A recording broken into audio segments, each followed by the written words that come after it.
Welcome back, Nerd Squad. My name is Roya Destroya, and this is Top 10 Nerd. We as people have formulated an endless vocabulary that can be utilized with finesse to create exotic and unique superhero names on a whim. However, that ability can either be taken to extremes or forgot about entirely. I mean, some names like Superman or Ant-Man aren't particularly exciting or special, but trust me, they are a lot better than the names on this list. So let's take a look at the top 10 dumbest superhero names.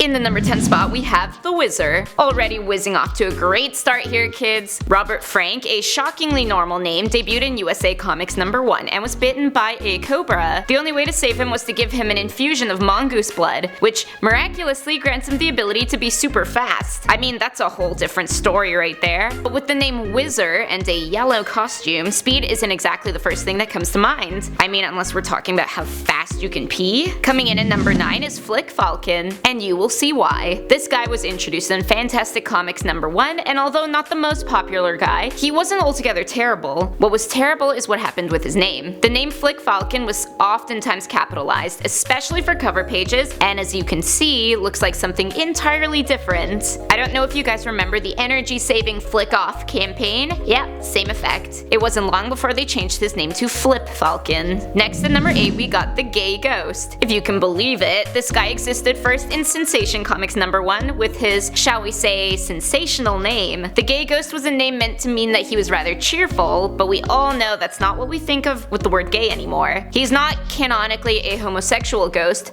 but this could be the one character retconned as gay that you guys wouldn't get angry about. In the number 7 spot is the Crimson Curse. Immediately you ladies out there know the mistake here. The Crimson Curse was introduced in Annex #4, and she is the daughter of Agatha Harkness, the sorceress who trained Scarlet Witch. Too bad her shade of red name is less than fortunate. This can be attributed to an honest mistake by Marvel, but seriously. I mean, she is named after a pretty annoying and even debilitating force. Coming in at number 6, we got Super Moby Dick of Space. Just like the classic, but more super and with more space. The two things that were definitely missing from that book. Need I mention we already have enough kids making fun of the name Moby Dick, now we need to throw super in front of it. To be fair, this creature that first appeared in Adventure Comics #332 was labeled as the villain for terrorizing space, but he was just a poor little whale that accidentally grew to super proportions, and somehow found himself launched into space. Now we know what happened to Wilziak from South Park, if we ignore the episode's credits. Next up at number 5 is Arm Fall Off Boy. Floyd Belkin has been dropping arms since Secret Origins Volume 2, issue 46. Literally, that's what he does. His arm falls off, he uses it as a weapon, and then he puts it back on. I don't know what you guys were expecting. Maybe a better name? Too bad. He was briefly reintroduced as Splitter a few years after his time as Arm Fall Off Boy, but if you ask me, they missed the opportunity to name him Arm Fall Out Boy. At least he may still have some relevance with the emo kids. Up next at number 4, we have Super Slave. Just because you throw super in front of a word does not make it a good idea for a superhero name. Super Slave appeared in Mystic Comics #5 as a genie who is summoned when somebody holds a magic bracelet.